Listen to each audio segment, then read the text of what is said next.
Now I request Dr. Apurva Mukherjee, who is one of our course directors, to introduce our chairman and start the session.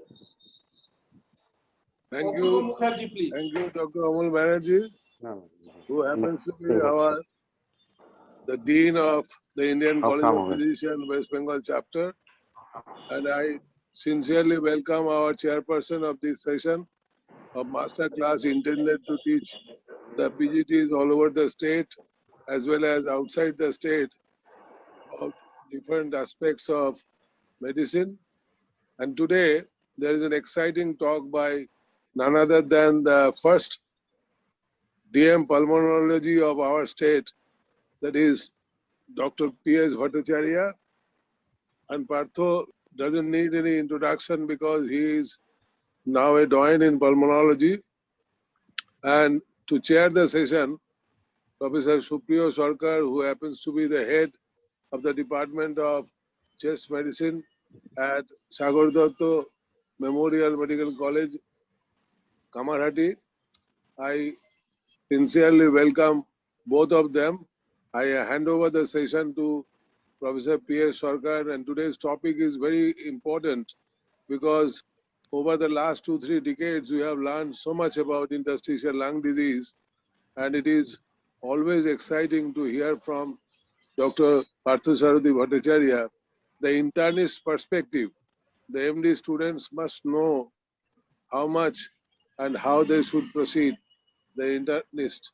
But it is also important that our pulmonologist has done a great job over the last 2-3 decades in managing and identifying the different patterns of interstitial lung disease, as will be deliberated by Dr. Bhattacharya Bhattacharya. Now I hand over the session to Professor Supriyo Sarkar to proceed further. Supriyo, please. Thank you, sir. I am grateful to the senior faculties of API for inviting me as a chairperson of this interesting session, the ILD or internist. And the today's speaker is Dr. P.S. Bhattacharya, who doesn't need any introduction. He is himself an institution, and it is always a pleasure journey to hear from him. With this comment, I invite Dr. P.S. Bhattacharya for his talk. So I express my gratitude and thanks to the chairperson and especially Dr. Apurva Mukherjee. Apurva, my journey in Kolkata started holding his finger. He was a guide for me, helped me a lot. And he took me to the API office first time in my life. And he tried to see me established in Kolkata. And although I had some problem, I am bearing this problem all along in my career. Sometimes I do some ectopic activities. I just drifted out. I came out of the orbit and left government service. I didn't listen to him, and I believe I suffered for that. Anyway, let me come to the business. My topic today is approach to DPLD as a physician. Firstly, I'm a physician, not just because that I did my MD medicine first, but because all the doctors are physician first and then anything else. So it is a mother subject. We are subspecialists today. Being a physician, it is most important to understand every bit of small bits of everything, but it is impossible now with a vast arena of medicine where the subspecialties have expanded a lot. So let me come with a definition of diffuse parenchymal lung disease. It's a diffuse non-infective and fibrotic disease of parenchyma of the lungs. So to understand, there are several components of understanding. There is a conceptual understanding that it is a diffuse involvement where infection doesn't play, neither it is a malignancy. There is some pathological understanding, physiological understanding, symptomatic understanding, understanding the disease symptoms and signs, and finally radiological and other investigative understanding of the disease. So as a physician, I have to take the whole gamut into my account, and I'll go slowly. This is an alveoli. This I have drawn in my own hand. This big alveoli has. Yes, slide show করুন. Slide দেখা যাচ্ছে না. Slide দেখা যাচ্ছে, move করছে না. Full screen আমি তো স্লাইড মুভ করতে পারছি গো। এখানে হচ্ছে না স্ক্রিনে। ফুল স্ক্রিনে হয়। ফুল স্ক্রিন করে দাও। Full screen. ফুল স্ক্রিনেই আছে। আচ্ছা। আচ্ছা, আমি ফুল স্ক্রিন থেকে ছোট করে দেখি আবার হয় কিনা। এবার দেখা যাচ্ছে? Is it এবার moving? মুভ করছে। হ্যাঁ, এখন মুভ করছে, এখন মুভ করছে, কিন্তু ফুল স্ক্রিন হয়নি এখন। আমি আবার ফুল স্ক্রিনে যাচ্ছি, let's see. Is it moving? Yes. Okay. So let me come to the concept. You can see an alveolus and you can see a blood vessels around. On the left hand side, the blood vessel is flanking the capillary, a alveolar wall, and this is the alveolo-capillary membrane where my cursor moves, and through that the gaseous exchange takes place. And here you can find the same alveoli. The wall has turned thickened, it has turned smaller because of scarring, and the blood vessel is okay as such. So because of the thickness being increased, the size of the alveolus is small and the gaseous exchange is disturbed. This is oversimplification. Slide move করছে না, but তো স্লাইডের কথা মিলছে না। Okay. But তো তুমি একটা কাজ করো। হ্যাঁ, এবার Okay, let me go this way. Yeah. Yes. This is a hand-drawn alveolus, and on the left-hand side, you can see there is a capillary that flanks the alveolar wall, and this is the alveolo-capillary membrane, which has been thickened in a disease state where the gaseous exchange is disturbed, and this is DPLD. The size of the alveolus has also turned small. So basically, it is a problem of the interstitium and this alveolar membrane and the capillary. In between, there is a small space that is called the interstitium. That is the primary interstitium of the lung. It's a very minute, small, microscopical space that contains a bit of matrix and some cells. And these small space is basically involved in interstitial lung disease or DPLD. Whatever be the cause, it starts from the interstitium. So with interstitium, we find that basically the peripheral alveolar components are involved. And these interstitium, they form the skeleton of the lung. If you follow the interstitium to the root of the alveoli, then it follows the alveolar duct, then it follows the small bronchioles, terminal respiratory bronchiole, then terminal bronchiole, then gradually it ascends along the bronchiolar wall. So the interstitium extends from the bronchiolar wall down below and actually wraps the alveoli at the periphery or distally. So there is a part of interstitium which follows the bronchial axis. This is called the axial interstitium, and there is a part of interstitium for our description that actually wraps the alveoli, that is called peripheral interstitium. We'll come to this, but this concept is very important to understand DPLD. This is how DPLD occurs. Pathologically, it includes the fibrotic process, thickening of the alveolo-capillary membrane with or without inflammations and other changes. And physiologically, there is a jeopardy of ventilation-perfusion relationship and oxygen transfer in the lungs, leading to hypoxemia initially in response to exercise and later at rest. This last sentence is very important. Initially in response to exercise. What happens in exercise? The oxygen demand increases. As the oxygen demand increases, the tissue needs more blood supply for more oxygen. And that blood needs to be carrying more oxygen. If the transfer doesn't take place properly, then the oxygen required in the arterial blood, it drops, and thus there is hypoxemia. It stimulates the respiratory center, the patient becomes tachypneic, and the patient is shortness of breath in exercise, and the patient is also hypoxic. So exercise hypoxia is the earliest sign of DPLD. This is the axis. You can see I have drawn this line over the pulmonary artery, right pulmonary artery down to the branch and going to the periphery. This is the axial skeleton. Here you can see there are some changes out here, but here all this hazes, this is not pulmonary edema, this is interstitial thickening. I'm not going into the radiological description of interstitial changes, but I want to impress that there is axial interstitium and there is axial thickening in this particular patient. Some bit of anatomy is important to understand. As we follow a bronchial tree, it divides, then again divides. In binary fashion, it goes on dividing, and finally it reaches bronchioles. And where does these bronchioles end? The bronchioles end into respiratory bronchiole, terminal respiratory bronchiole, and alveolar ducts and alveoli. So if you see terminally, the respiratory bronchiole and terminal, before that, you can't see that all. Up to a level we can see. That's how in the periphery of the lung, we cannot see the bronchovascular marking. If you can see peripherally bronchovascular marking, it is abnormal. These dots, these small dots are the bronchovascular extension in the periphery. And the small dots are the center of a lobule. This is secondary pulmonary lobule. It's like in liver, you have got lobules which are just hexagonal once we draw the picture. Here we can draw it hexagonal, but in lung it's not hexagonal. It is a variable shape, but the center of the lobule, there is the bronchovascular extension, and the periphery of the lobule, the pulmonary venous radicals. So the pulmonary vein carrying the oxygenated blood is marked as red, and the pulmonary artery at the center of the lobule is marked as blue. This is the center of the lobule. This is a centrilobular nodule. This nodule is nothing but visible, abnormal, or normal bronchovascular extension. And there you can't see the wall. Interlobular septi you cannot see. You can see a bit of dilated structures here. These could be dilated pulmonary veins. This could be dilated, but you can't see any interlobular septal picture. This is in a cut section of a lung where you can see how it looks. These are the pulmonary lobules, variable shapes. At the center, you can see a bronchus and a vessel. So this is centrilobular, bronchus, and vessel. And here in this junction, these are pulmonary veins. Okay. In the septa, we see pulmonary lymphatics around. Here also, you can find pulmonary lymphatics.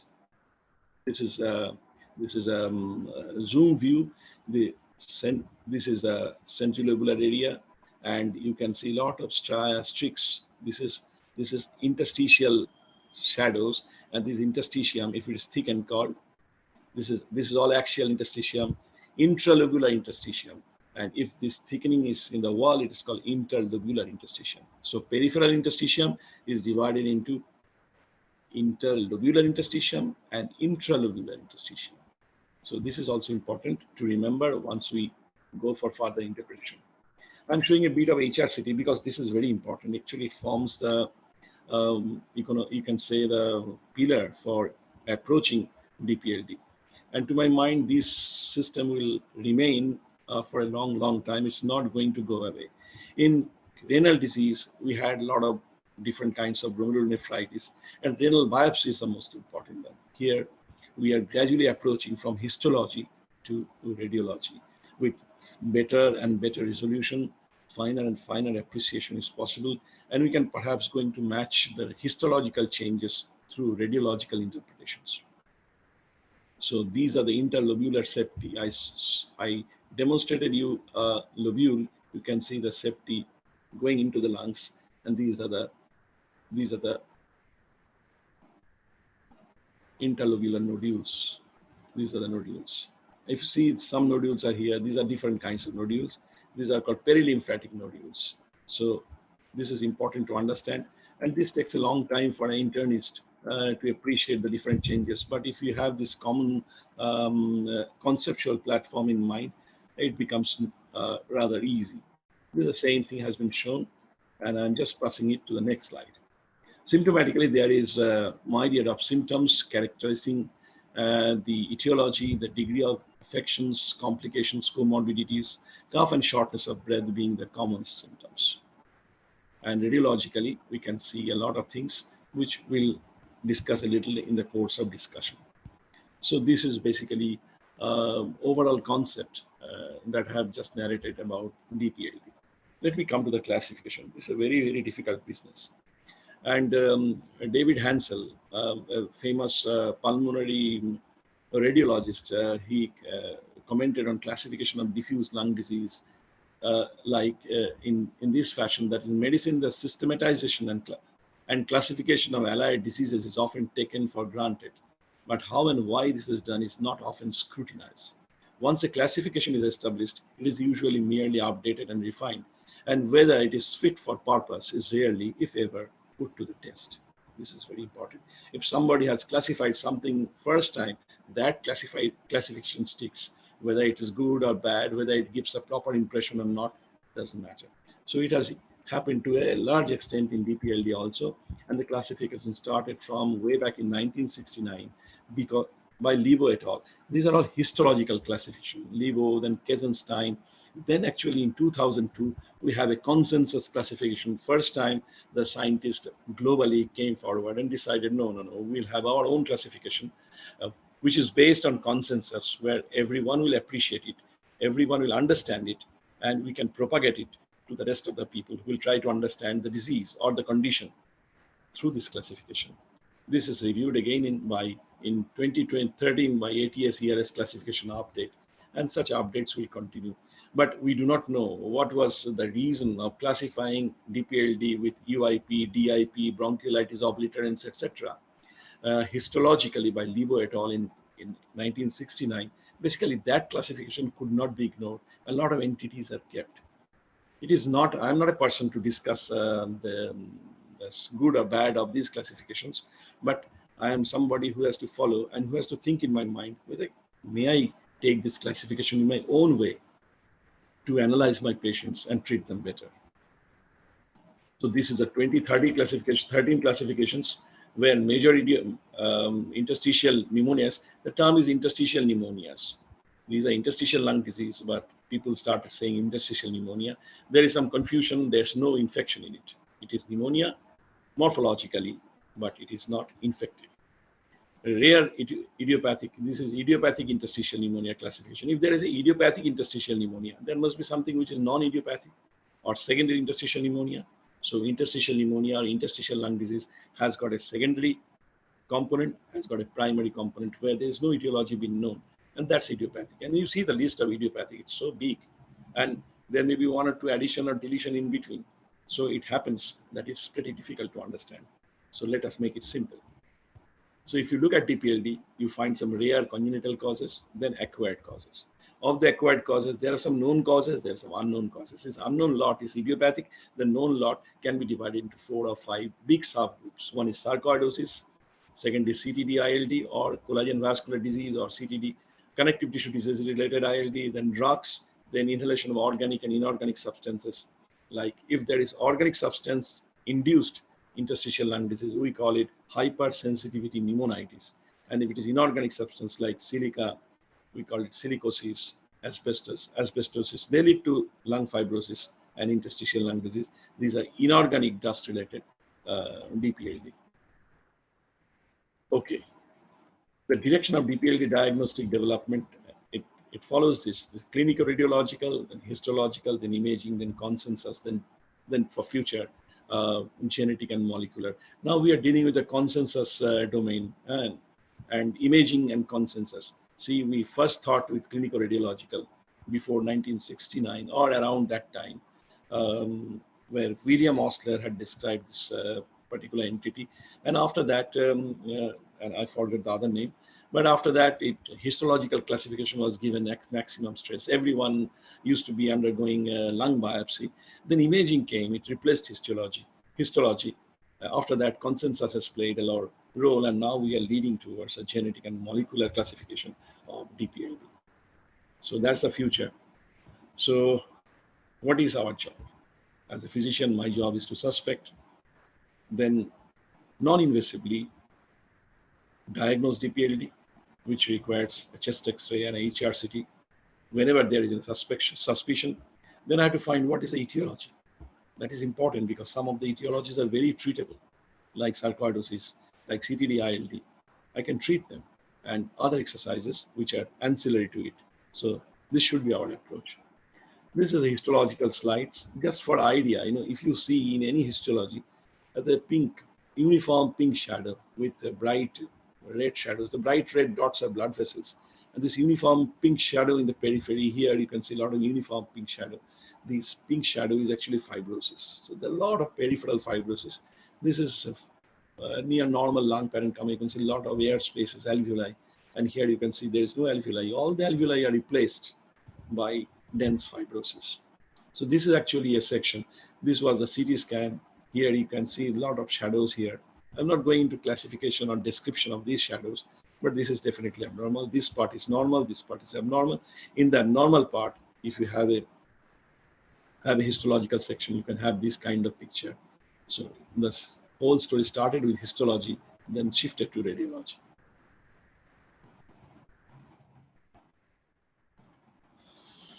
See the chest X-rays, the 6 chest X-rays. All 6 are different. All are DPLDs. So that's very important. It's a fascinating thing. If you find a DPLD, it's just the beginning of the story. Even a chest X-ray may be absolutely normal. In 15% of the cases, chest X-rays are normal. Our journey starts with chest X-ray. And chest X-ray is just the first stepping stone. It cannot give much information, but that it is DPLD. Although it can give certain clue to it. Like if you see this X-ray, left-hand side, lower corner, you can see there is bilateral upper lobe fibrosis. If you have a bilateral upper lobe fibrosis, you have 3-4 differential diagnoses in mind. In that, one is sarcoid, ankylosing spondylitis, tuberculosis. So if you have that in mind, and if you are little clinically vigilant, you can look for the record for tuberculosis. It's not there. You can ask the patient to show the skin, open the shirt, and see the exposed part of the body. If there is any skin changes, sometimes you can find clue for sarcoidosis. Or you can see the age of the patient. You can see whether the patient, you can look at the record of the patient. There is no clue for any other diagnosis. The patient has got no back pain. The spine is perfectly all right. Naturally, in bilateral upper lobe fibrosis, sarcoid should come first in the mind. This is chest X-ray. Sorry, this is CT scan chest. You can see there are some peripheral changes. Here it's peripheral change. But if you follow the bronchovascular marking, there are these changes that follow the bronchovascular marking as well. There are peripheral and central bronchovascular changes. So there is both thickening of the axial and the peripheral skeleton. At least if we say that, we are correct. We do not know why the thickening has occurred, but we have to analyze the characteristics of the thickening, the type of the thickening, and we have to see in which all etiologies this particular kind happens. So there's a lot of intellectual exercise related to interpretation of a CT scan, which will come later on. This is a classification in 2008 for IPF. The classification in natural history appears for idiopathic pulmonary fibrosis. Why I'm suddenly dropping to idiopathic pulmonary fibrosis? DPLD is a big basket where everything is dumped. And IPF is one of the components. The major DPLD in Western world is IPF, maybe 60%, 70% at places. And because it is the predominant type of DPLD, they took IPF as a subject of research. And they went far more into the classification. They deep dived into IPF, tried to understand its etiology, pathology, mechanism of development, course of, etc., etc., all these things.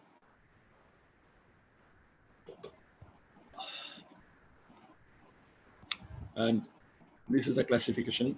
And with that, they came to this kind of classification, which I've already enumerated. But here is my classifications. I know that DPLD could be rarely congenital, so I'm not bothering about it. Maybe 0.001% of my patients actually suffering from DPLD from some rare congenital disorders, but most of them are not. They're acquired. If they're acquired, then I have to see how can I really classify effectively that will help me in treatment. So how should I take it? I thought that let me see what's steroid sensitive and what's steroid insensitive. Then I looked at the causes. There is sure or possible UIP. UIP is a pattern. I told there are several patterns of radiological descriptions. UIP is a pattern which is seen in IPF, idiopathic pulmonary fibrosis, the most sinistrous variety, the most common variety in Western world. So if there is UIP, so if we can diagnose UIP, that's one group.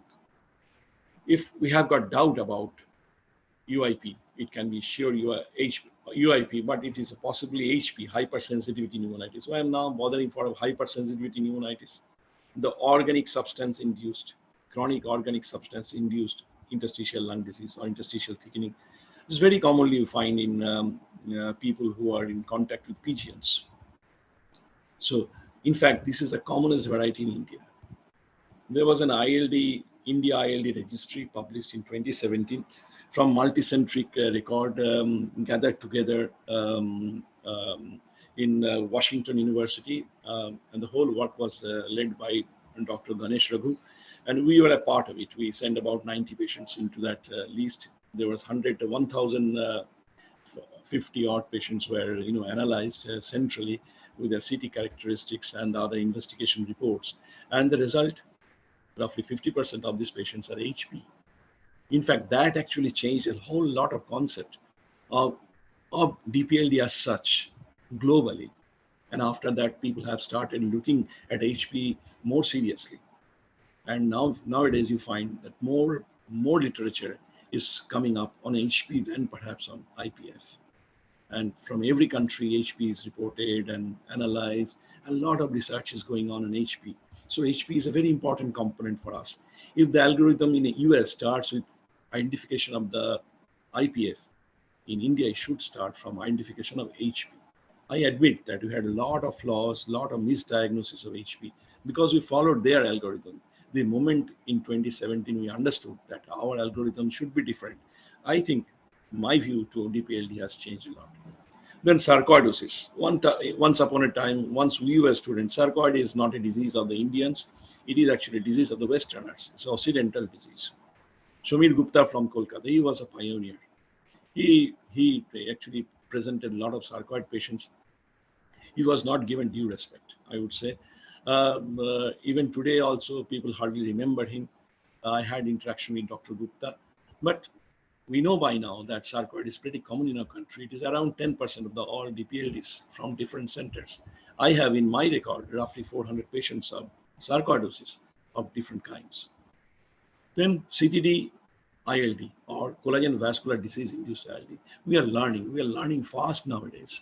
When we started my journey in Kolkata, we came with this CTD ILD was just one small phrase in the list of ILD and consideration of ILD.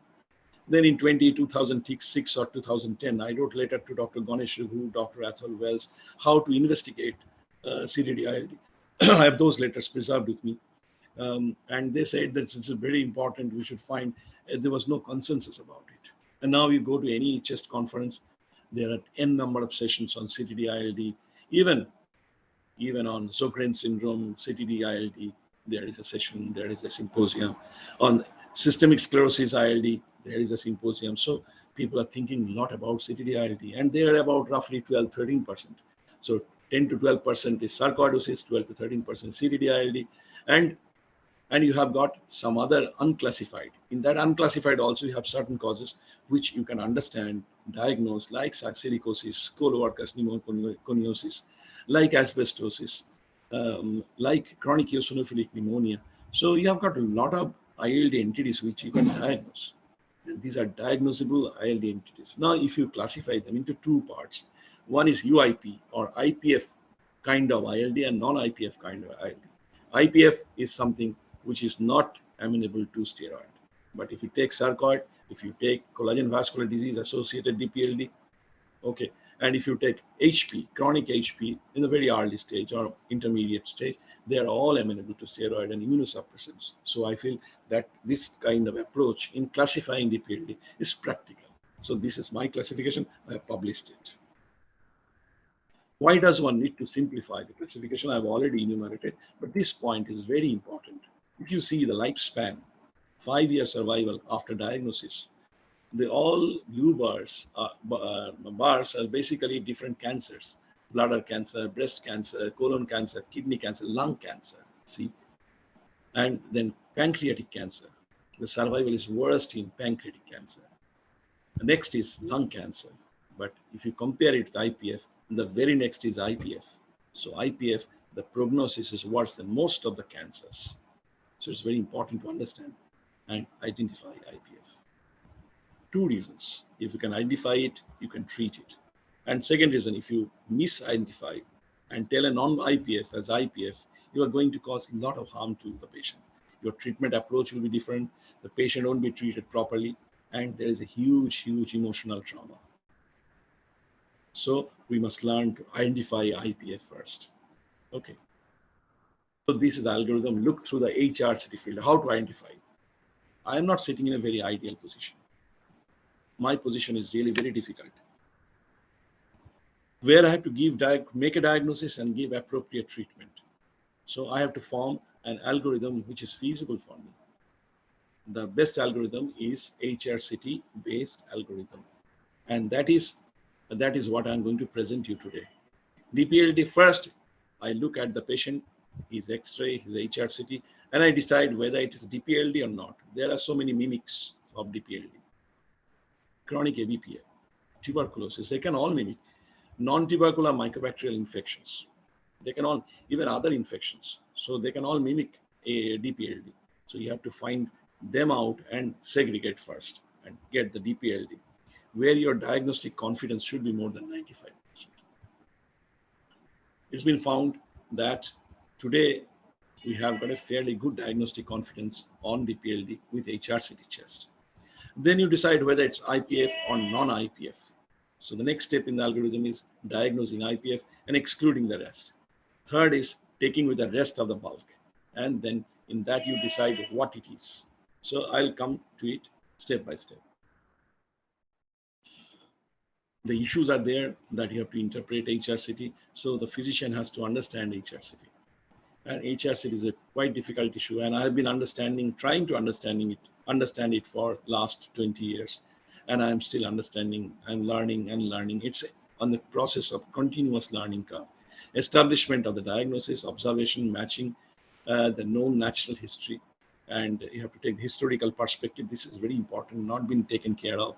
Because if you see a patient at a point of time, you get his DPA, HRCT done, you see a lot of changes which are suggestive of an DPLD. You never know how far of these changes are basically fibrotic and how far of these changes are basically inflammatory. It means how far of the changes are likely amenable to steroid and how far of the changes are likely to be treated by antifibrotic. Then you have to go back to the history. This is not told in our conferences. This is not told in our textbooks. I take it very seriously in my practice. And because students are here, if you see that lung function has dropped to 50% and the history is just 1 year, you can understand the course of the patient. It is a stiff fall of the lung functions. So if there is an accelerated change and there's a fast change, and this is called progressive fibrotic ILD. You need not go for biopsy. You need not go for other tests. You need not go for considering the etiology. This is progressive fibrotic variety. This is another way of practically classifying whether DPLD is a progressive fibrotic DPLD or non-progressive DPLD. If it's a progressive DPLD, you have to be aggressive. You have to be aggressive in treatment. So that's one thing. And treatment with response assessment, that is also very important. That's a big chapter. So it's not possible for me to cover everything of DPLD today, but I'm just giving hints to it. I love this topic. Approaching normal HRCT chest. This is normal HRCT chest. Just have a visual impression in your mind. You can see the fissure. This is a fissure, and you can see the periphery. The periphery is smooth. The pleural surface is perfectly smooth. You cannot see anything invaginating from the pleural surface. You can see the bronchovascular marking. This is not bronchovascular. This is actually pulmonary vein. The vein looks little dilated, gets into the left atrium.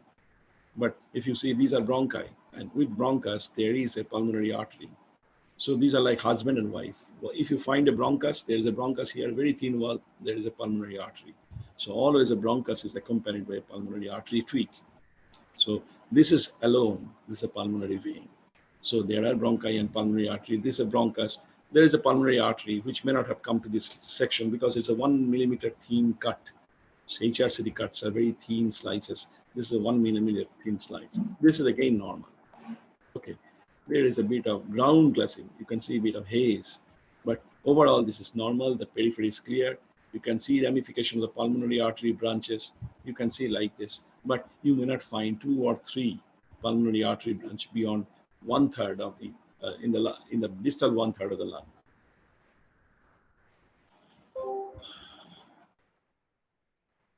Understanding IPF is a journey from confusion. This is a classification of understanding CT scan for IPF.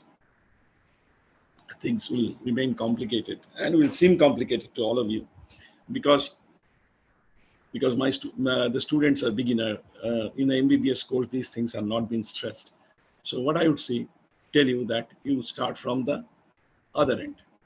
Don't read the characteristic pictures of the IPF, characteristic picture of non-IPF of DPLD, non-IPF DPLDs. You just try to understand what is UIP. What is UIP? UIP is where you can find peripheral honeycombing. Honeycombing, everyone understands. So everyone can pick up honeycombing. Multiple layers of cystic structures with variable diameters, maximum up to 2.5 centimeter.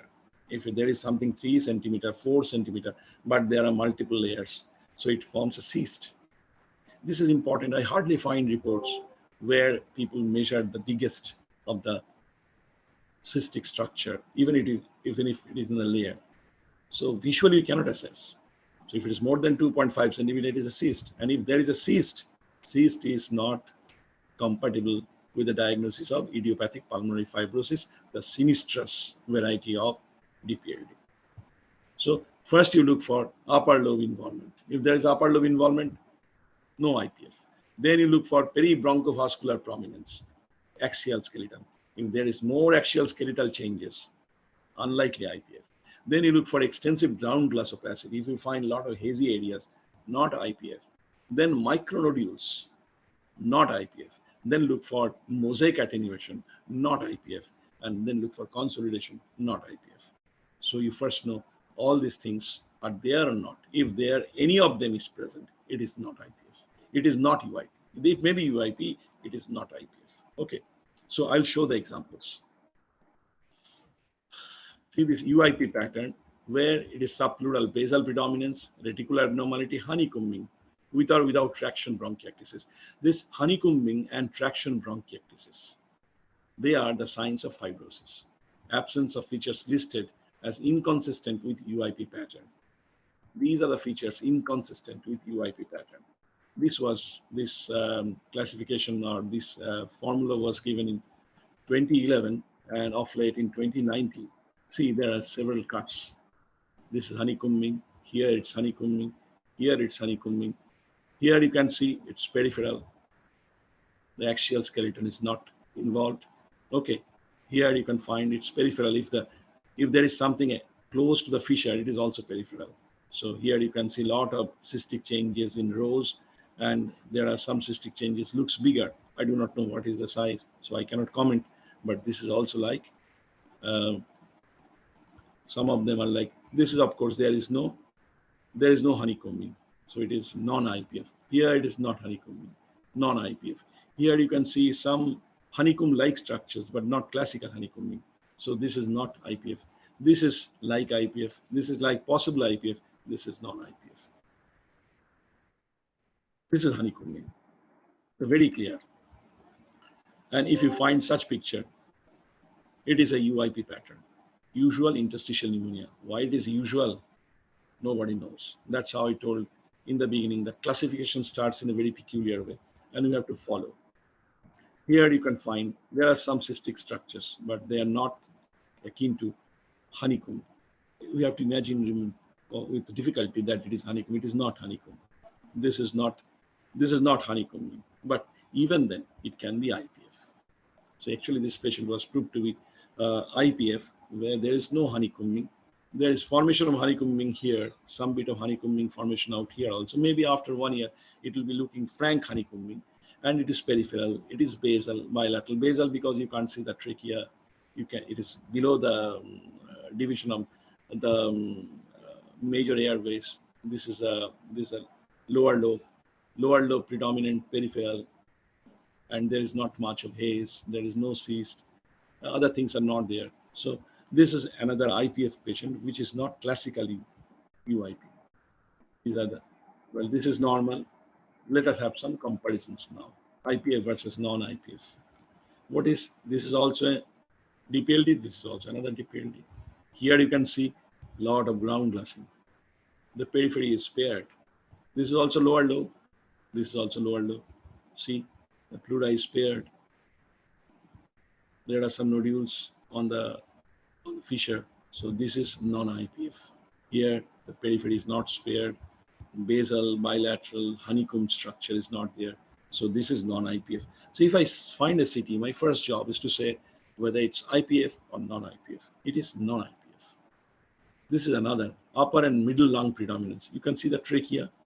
So trachea is there, means it is the upper, or it's above the hilar. So it's upper lobe. So the upper lung predominance, you can see a lot of fibrotic structures going from periphery to the center. A lot of irregular, structures. Some of them could be traction bronchiectasis. Here, it is monotonously honeycombing. So it is not IPF. Here you can see a lot of ground glassing. This is non-IPF. Here, a lot of micronodules. You can see the nodules. There are a lot of micronodules. And the nodules are randomly placed. So this is not IPF. Here you can see a lot of areas which are again opaque. They are not like ground glassing. You can see this is ground glassing. You can see through this. Blood vessels can be seen through them. You can see there is ground glass. You can see the blood vessel as well. So the ground glass where you can see the structures underlying through the opacity. Here you cannot see. This is called organization. So this is also not IPF. This is again ground glassing. These are cysts, multiple cysts, and there is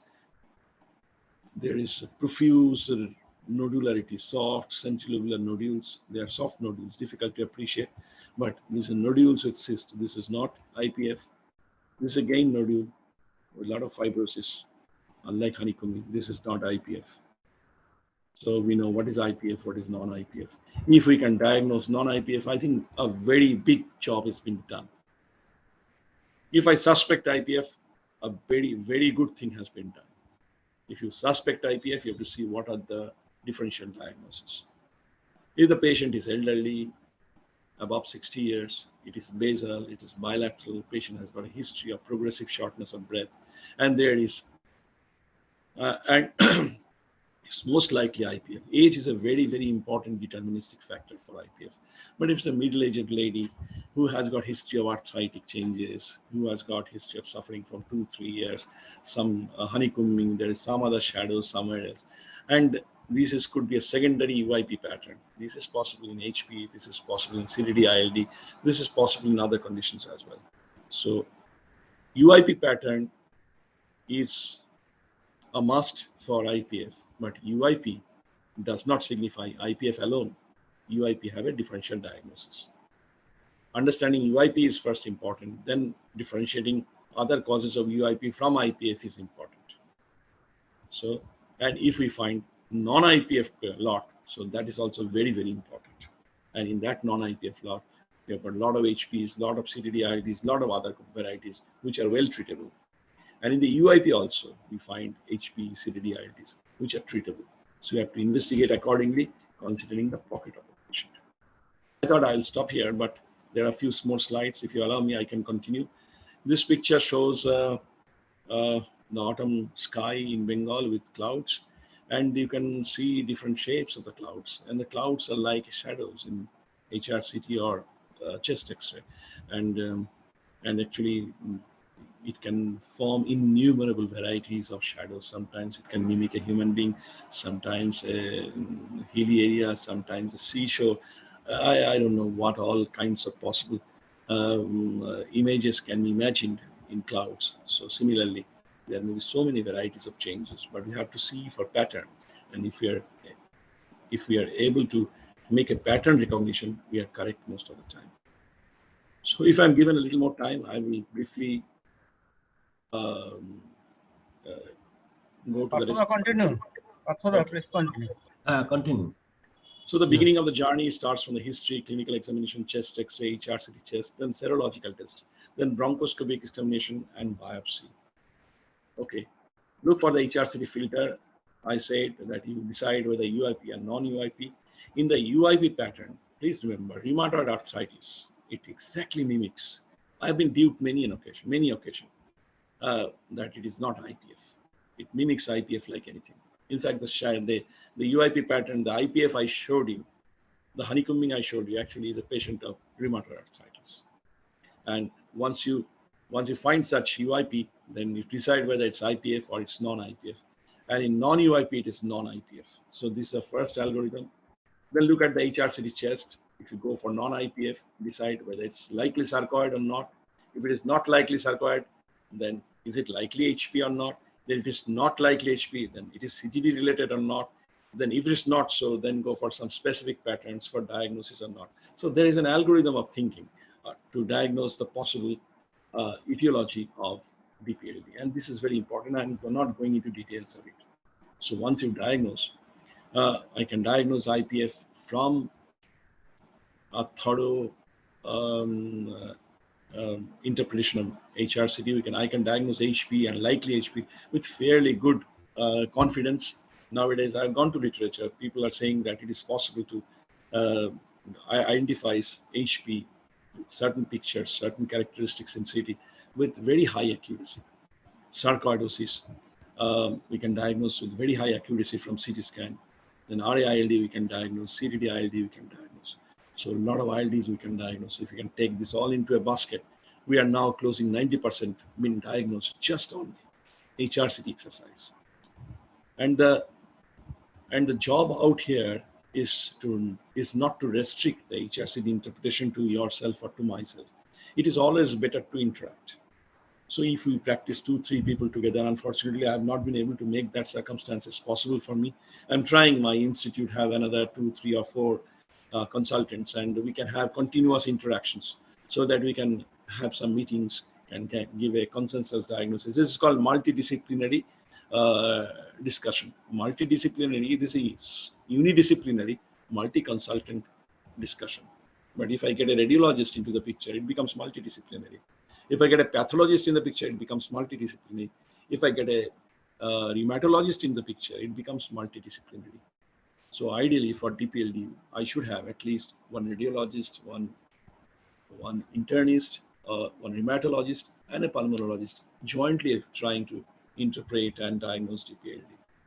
And when some HPs are missed, ANA negative CTD-ILD, what should I do for CTD-ILD? I have got my own way, because I always look for economic way to get maximum out of the informations. So ANA in indirect immunofluorescence is the most important test. I find a lot of ANA tests been done and a lot of collagen profile been recorded. There's no use of going that way. It is that you go for rheumatoid arthritis. So you ask for rheumatoid factor, anti-CCP, go for anti-nuclear antibody in indirect immunofluorescence. If the titer is less than 1:160, most likely it's negative. Don't just wait and watch. If the titer, repeat it if the symptoms are more florid in future. If it is more than 1:160, then investigate further. The clinical diagnosis, clinical examination plays a very, very important role. And some IIPs, lastly, including early IPF, are missed. So we miss a lot of HP, we miss a lot of this. I have learned because I sometimes have the luxury of keeping records, not in a very good fashion. And once the patient returned, many occasions, I find that I had a misdiagnosis earlier, I missed certain sign, or the patient didn't have the sign at that point of time. And now looking at the HRCT or getting a repeat HRCT, I turn much more wise. Perhaps I can treat better. So this is about the approach. This is the algorithm. So what I said that we need an HP-based algorithm. This is about the bronchoscopic lavage examination. Once we are at a doubt what it is from HRCT, the next step is bronchoscopy. The bronchoscopic lavage is very important. It's the most simple thing, nearly non-invasive. And it gives enormous information. Only problem is that the cell count and the cell type has to be interpreted properly. Most of the time people write 10 cells, 8. This is not the way. You have to have a counter, you have to give a count. And there is a detailed process given by ATS. I get this count. I used to get this count from Professor Shubir Datto. Sir is no longer. My all regards to him. In a lot of patients, I got a lot of help. So you have a count, you have to see what is the count of eosinophils. If it's more than 25% eosinophils. If you suspect eosinophilic lung disease, you have to send the lavage in citrate solution. So you have to know that. You have, as a clinician, you have to have that kind of, that in your mind. And I have found that it has got more than 30-40% eosinophil in certain patients. Otherwise, if you send lavage and you say the cell count, see the lymphocyte count. If the lymphocyte is more than 40%, cool. The patient will be all right. Soon, give steroid. Look for treatable causes. If the lymphocyte is more than 20%, they will also be steroid sensitive. If the lymphocyte is more than 10%, it is, even there is CUIP, it is unlikely to be IPF. So it gives a lot of information. Bronchoalveolar lavage is very important. Every patient should undergo bronchoalveolar lavage once there is a pinch of doubt about the diagnosis. Even if you have a sarcoid in your mind, bronchoalveolar lavage is important to establish In that case, transbronchial lung biopsy through a bronchoscope may be very useful. I'm not going into details. These are my algorithms. I try to publish, not yet been able. Let me come to the treatment as a very last slide. Then group-specific approach, you find steroid responsive ILD, steroid non-responsive ILD. In steroid responsive ILD, you can look for bronchoalveolar lavage where you can find lymphocyte count. The problem is once the patients come to us, they have been treated by many things. And the actual lymphocyte count is changed. So if you find a naive patient, that's the best, where you should investigate and treat. Don't give any treatment. I was tempted to give doxycycline for a long, long time. And I am one who prefers doxycycline because of certain reasons. And I have published a few small papers on doxycycline. Only recently, a publication came from a US group about doxycycline IPF clean trial. And they didn't discard it, neither they included it. And they very tactfully, I think they have got something more in their mind, have not divided the impact of doxycycline and cetran long-term in DPLD. And the filtrate is that they can be given for long-term. I've got a lot of patients who have responded to it. But being logistically constrained, I couldn't publish the way I should have published. And I couldn't gather the evidence the way it should have been done. Anyway, that's a different issue. But I have learned that bronchoalveolar lavage is very important, and perhaps doxy also going to change the bronchoalveolar lavage cellular pattern, which is also a subject of research. If you treat these patients with steroid and immunosuppressants, these patients are likely to respond. And if you find a group-specific approach, it is IPF or progressive fibrosing ILD, where steroid non-responsiveness is likely, then you can add antifibrotic, or you can start from antifibrotic from the beginning. In an IPF patient, there is no reason, there is no use of giving steroid unless there is an acute exacerbations. And there you need to give a very high dose of steroid and immunosuppressants. Otherwise, there is no role of steroid. Maybe there is a situation of overlap, and in that you may have to give both. So with that, you have to treat hypoxemia. These patients who do better, they require long-term oxygen treatment. You have to treat the comorbidities aggressively and complications. In that, a lot of things come, and pulmonary hypertension is a very important chapter. So if you see holistically, a lot of things have to be included in the assessment, diagnosis, and treatment of DPLD. That's all. Thank you very much for your kind attention. This is one of my favorite slides because, whenever I talk about anything on HRCT, I feel that slide has some allegorical meaning. The image looks better than the original. We have no access to the lung, but the image, the shadow, it gives a lot. It gives actual picture. So I hope that in future, HRCT will be far more useful to us.